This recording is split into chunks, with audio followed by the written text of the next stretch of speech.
नमस्कार मित्रांनो, तुमचं सर्वांचं स्वागत आहे आपल्या एम एच अकॅडमी युनिक आपल्या यूट्यूब चॅनलवर। पोलीस भरती PYQ सिरीज आपली चालू आहे, ज्याच्यामध्ये पोलीस भरतीला मागच्या काही वर्षांतील वारंवार विचारलेले प्रश्न आपण या सिरीजमध्ये घेतोय। तरी जे कोणी आपल्या चॅनलवरती नवीन असतील त्यांनी लगेच जाऊन आपल्या चॅनलला सबस्क्राइब करा आणि बेल नोटिफिकेशन ऑन करा, जेणेकरून येणारी जी सरळ सेवा भरतीतून भरली जाणारी जी पदं आहेत, म्हणजे जसं की पोलीस भरती, वनसेवक, वनरक्षक यांच्या ज्या जाहिराती येतील, पोलीस भरतीची जाहिरात आता जानेवारीच्या एंडिंग किंवा फेब्रुवारीच्या सुरुवातीला पोलीस भरतीची जाहिरात येऊन जाईल। तर त्यासाठी त्याची जाहिरात, तुमच्या जाहिरातीची नोटिफिकेशन तुमच्यापर्यंत वेळेवर लगेच पोहोचण्यासाठी आपल्या चॅनलला सबस्क्राइब करून ठेवा आणि बेल नोटिफिकेशन ऑन करा। आपण लगेच आपल्या पहिल्या प्रश्नाकडे वळूयात। वैयक्तिक सत्याग्रहाचे पहिले सत्याग्रही कोण होते?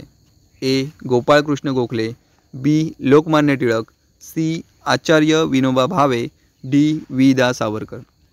मी 5 सेकंद थांबणार आहे, त्याच्यामध्ये तुम्हाला उत्तर द्यायचा प्रयत्न करायचा आहे आणि योग्य उत्तर आहे ऑप्शन सी, आचार्य विनोबा भावे। महात्मा गांधींनी स्वराज्यासाठी वैयक्तिक सत्याग्रहाचे आंदोलन सुरू केले होते। 17 ऑक्टोबर 1940 रोजी वर्ध्याजवळील पवनार येथे हे आंदोलन सुरू झाले होते। तर दुसरे सत्याग्रही जर म्हटलं तर जवाहरलाल नेहरू हे आहेत।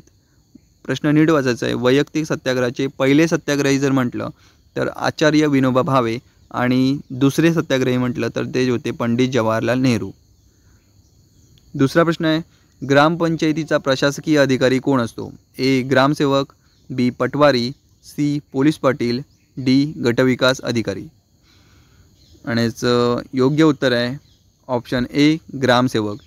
यावरती ग्रामसेवक या पदावरती येत्या सरळ सेवेतील एक्झाममध्ये एक प्रश्न हमखास विचारला जाण्याची शक्यता आहे, कारण 23 सप्टेंबर 2024 म्हणजेच मागच्याच वर्षी झालेल्या मंत्रिमंडळ बैठकीत ग्रामसेवक आणि ग्रामविकास अधिकारी या दोन पदांचे एकत्रीकरण करून, कोणते ग्रामसेवक आणि ग्रामविकास अधिकारी या दोन पदांचे एकत्रीकरण करून त्यांचे नाव ग्रामपंचायत अधिकारी असे करण्यात आलेले आहे। म्हणजे आता काय ऑप्शनमध्ये असेल? ग्रामपंचायत अधिकारी असं ऑप्शन असेल। ठीक आहे, तर हे लक्षात असू द्यात। पुढचा प्रश्न आहे, महाराष्ट्र राज्याची सर्वात लांब सीमा डॅश डॅश या राज्याबरोबर आहे? ए. कर्नाटक, बी. आंध्र प्रदेश, सी. मध्य प्रदेश, डी. छत्तीसगड। आणि याचं योग्य उत्तर आहे ऑप्शन सी, मध्य प्रदेश। सर्वात कमी सीमा कोणत्या राज्याबरोबर आहे? तर ती आहे गोवा या राज्यासोबत। मध्य प्रदेश राज्याला महाराष्ट्रातील 8 जिल्ह्यांची सीमा लागून आहे। ठीक आहे, हा सुद्धा प्रश्न येऊन गेलेला आहे। मध्य प्रदेश राज्याला महाराष्ट्रातील किती जिल्ह्यांची सीमा लागून आहे? तर ती 8 जिल्ह्यांची सीमा लागून आहे। तसेच महाराष्ट्रातील एकूण किती जिल्हे आहेत? 36 जिल्हे आहेत। 36 जिल्ह्यांपैकी 20 जिल्ह्यांची सीमा ही इतर राज्यांबरोबर, इतर शेजारचे जे राज्य आहेत त्या राज्यांना लागून किती आहेत? 20 जिल्ह्यांची सीमा ही इतर राज्यांना लागून आहे। उर्वरित 16 राज्य ही महाराष्ट्राच्या मध्यभागी असतील, त्यामुळे त्यांची सीमा लागून नाही आहे। पण बाकीचे जे बॉर्डरचे 20 जिल्हे आहेत त्यांच्या सीमा इतर राज्यांबरोबर लागून आहेत। ठीक आहे, हे माहिती असू दे, याच्यावरती प्रश्न आलेला नाही पण येऊ शकतो। ठीक आहे, महाराष्ट्रातील 8 जिल्ह्यांची सीमा ही मध्य प्रदेश राज्याला लागून आहे। त्याचप्रमाणे जर सध्या सोशल मीडियावरील बातमीनुसार 26 जानेवारी 2025 पासून उदगीर हा 37वा जिल्हा लातूर व नांदेड जिल्ह्यांचा काही भाग वेगळा करून बनणार असल्याच्या चर्चा आहेत। ठीक आहे, तर ते सुद्धा माहिती असू द्यात, वेळोवेळी अपडेट मी देईनच। 26 जानेवारी 2025 पासून उदगीर हा 37वा जिल्हा तयार होण्याची शक्यता आहे। बघूयात आपण, जसं जर झाला तर मी त्याच्याबद्दल तुम्हाला अपडेट देईन। पुढचा प्रश्न आहे, 0 माईल स्थान कोणत्या शहरात आहे? ए. औरंगाबाद, बी. मुंबई, सी. नागपूर, डी. नाशिक। आणि याचं योग्य उत्तर आहे ऑप्शन सी, नागपूर। पाचवा प्रश्न आहे, 1857च्या उठावाची सुरुवात कोठे झाली? ए. कानपूर, बी. मेरठ, सी. झांसी, डी. अराह। आणि याचं उत्तर आहे ऑप्शन बी, मेरठ। 1857च्या उठावाची पूर्वनियोजित तारीख किती होती? तर 31 मे 1857। लक्षात असू द्यात, पूर्वनियोजित तारीख 31 मे 1857 अशी होती, परंतु 10 मे 1857 रोजी उठावाची सुरुवात मेरठमध्येच झाली। ठीक आहे, मेरठमध्ये 10 मेलाच सुरुवात झाली, 10 मे 1857ला। पूर्वनियोजित तारीख होती 31 मे 1857। पुढचा प्रश्न आहे, कोणत्या द्रव्यामुळे झाडाची पाने हिरवी दिसतात? A. Chlorophyll, B. Nitrogen, C. Carbon, D. Calcium. आणि याचं उत्तर आहे ऑप्शन ए क्लोरोफिल. पुढचा 7वा प्रश्न आहे, कोणत्या रेखावृत्तास आंतरराष्ट्रीय वार रेषा म्हणतात? ए 80° पूर्व रेखावृत्त, बी 180° रेखावृत्त, सी 90° पश्चिम रेखावृत्त, डी 0° रेखावृत्त. आणि याचं उत्तर आहे ऑप्शन बी 180° रेखावृत्त. 0° रेखावृत्तास मुख्य रेखावृत्त म्हणतात, जो इंग्लंडमधील ग्रीनविच वेधशाळेवरून जातो. ठीक आहे. त्यानंतर पुढचा प्रश्न आहे, शनिवारवाडा कोणाच्या कारकिर्दीत बांधला गेला?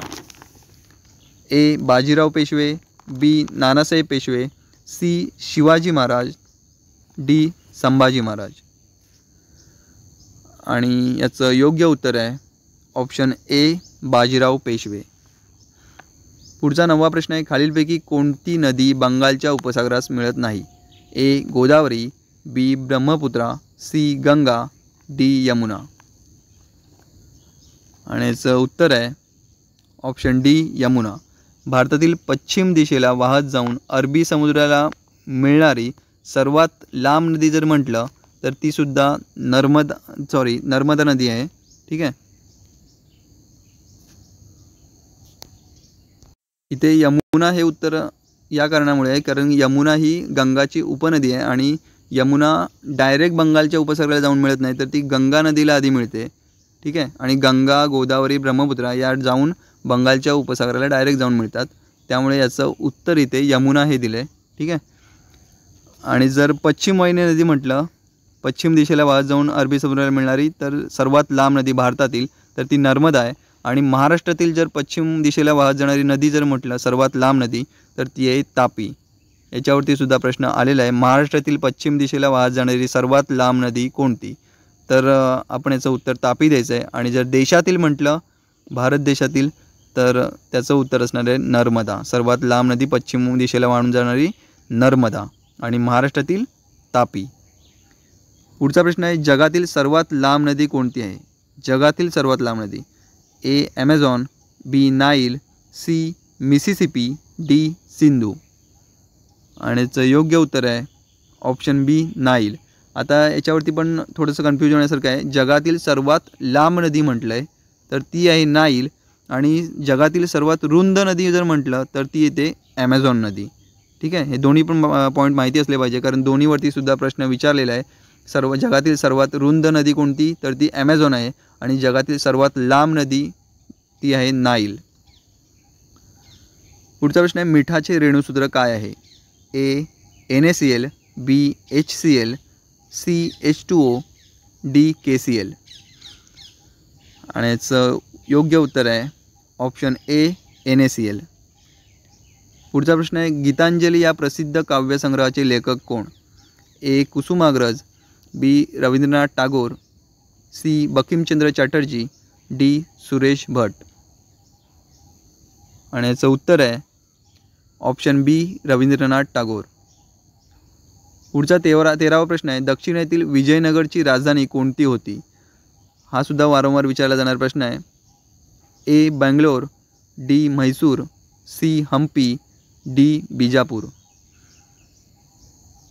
आणि याचं योग्य उत्तर आहे ऑप्शन सी हम्पी. दक्षिणेतील विजयनगरची राजधानी कोणती आहे? हम्पी होती. 14वा प्रश्न आहे, कांगारू हा प्राणी कोणत्या देशात आढळतो? A Bharat, B Russia, C Bangladesh, D Australia. आणि याचं उत्तर आहे ऑप्शन डी ऑस्ट्रेलिया. पुढचा प्रश्न आहे, राज्यपालांचे पद रिकामे झाल्यास कोण तात्पुरते पद सांभाळतो? ए विधानसभा अध्यक्ष, बी उपराज्यपाल, सी मुख्य न्यायाधीश, डी उपसभापती. आणि याचं योग्य उत्तर आहे ऑप्शन सी मुख्य न्यायाधीश.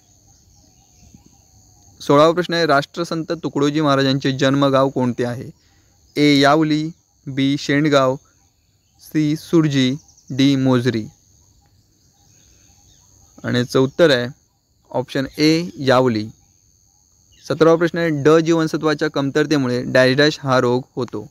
ए क्षय, बी कर्करोग, सी मुडदूस, डी हिवताप. आणि याचं योग्य उत्तर आहे ऑप्शन सी मूळदोष. तसेच अ जीवनसत्वाच्या कमतरतेमुळे रातांधळेपणा हा रोग होतो. तर क जीवनसत्वाच्या कमतरतेमुळे स्कर्वी हा रोग होतो. ई जीवनसत्वाच्या कमतरतेमुळे वंध्यत्व येते आणि के जीवनसत्वाच्या कमतरतेमुळे रक्तस्राव होण्याची शक्यता असते. ठीक आहे. अ जीवनसत्वाच्या रातांधळेपणा, क जीवनसत्वामुळे स्कर्वी, ई जीवनसत्वामुळे वंध्यत्व येते, तर के जीवनसत्वाच्या कमतरतेमुळे रक्तस्राव होण्याची शक्यता असते. पुढचा प्रश्न आहे, ग्रामसभा बोलाविण्याची जबाबदारी कोणावर असते? ए सरपंच, बी उपसरपंच, सी ग्रामसेवक, डी तलाठी. आणि याचं उत्तर आहे ऑप्शन ए सरपंच. महाराष्ट्रात 36 जिल्हे आहेत, मात्र जिल्हा परिषद डॅश डॅश आहेत. ए 32, बी 34, सी 36, डी 38. आणि याचं योग्य उत्तर आहे ऑप्शन बी 34. मुंबई शहर आणि मुंबई उपनगर या 2 जिल्ह्यांमध्ये जिल्हा परिषदा नाहीत, त्यामुळे 36 पैकी 34च जिल्हा परिषदा आपल्या महाराष्ट्रात आहेत. सागर तळावरील पर्वतरांगांना डॅश डॅश म्हणून ओळखले जाते. जलमग्न पर्वत, बी खंडांत उतार, सी सागरी डोह, डी पर्वत. आणि याचं उत्तर आहे ऑप्शन ए जलमग्न पर्वत. पुढचा प्रश्न आहे, इंडियन इंडिपेंडन्स लीगची स्थापना कोणी केली? ए लोकमान्य टिळक, बी रासबिहारी बोस, सी सुभाषचंद्र बोस, डी भगतसिंग. आणि याचं उत्तर आहे ऑप्शन बी रासबिहारी बोस. 22वा प्रश्न आहे, राष्ट्रगोपतार हे वर्तमानपत्र कोणी सुरू केले? ए दादाबाई नवरोजी, बी महात्मा फुले, सी स्वामी विवेकानंद, डी महात्मा गांधी. आणि याचं योग्य उत्तर आहे ऑप्शन ए दादाबाई नवरोजी. पुढचा प्रश्न आहे, भारतीय राष्ट्रीय काँग्रेसची स्थापना कोणाच्या पुढाकाराने झाली? A Allan Hume, B Lord Curzon, C Robert Clive, D यापैकी नाही. तर याचं योग्य उत्तर पाहूयात, ॲलन ह्यूम. तर ए हे याचं उत्तर आहे. 28 डिसेंबर 1885 मुंबई येथे, मुंबईतील कुठे, तेजपाल संस्कृत पाठशाळेमध्ये याची स्थापना झाली होती. ॲलन ह्यूम, दादाबाई नवरोजी व दिनशा वाच्छा यांनी याची स्थापना केली होती. कशाची? भारतीय राष्ट्रीय काँग्रेसची स्थापना केली होती. कोणी? ॲलन ह्यूम, दादाबाई नवरोजी व दिनशा वाच्छा यांनी 28 डिसेंबर 1885 रोजी. या ज्यावेळेला स्थापना केली त्या स्थापनेवेळी 72 प्रतिनिधी उपस्थित होते. हे सुद्धा लक्षात ठेवायचं आहे. 72 प्रतिनिधी उपस्थित होते स्थापनेवेळी. कधी? 28 डिसेंबर 1885ला. आणि स्थापना कुठे झाली? मुंबईतील तेजपाल संस्कृत पाठशाळेमध्ये. पुढचा प्रश्न आहे, चवदार तळे सत्याग्रह कोणी केला? A Mahatma Phule, B Mahatma Gandhi, C doctor Babasaheb Ambedkar, D Lokmanya Tilak. आणि याचं योग्य उत्तर आहे option C doctor Babasaheb Ambedkar. पुढचा 25वा प्रश्न आहे, ग्राहक संरक्षण कायदा कोणत्या वर्षी अस्तित्वात आला? ए सन 1978, बी सन 1981, सी सन 1986, डी सन 1989.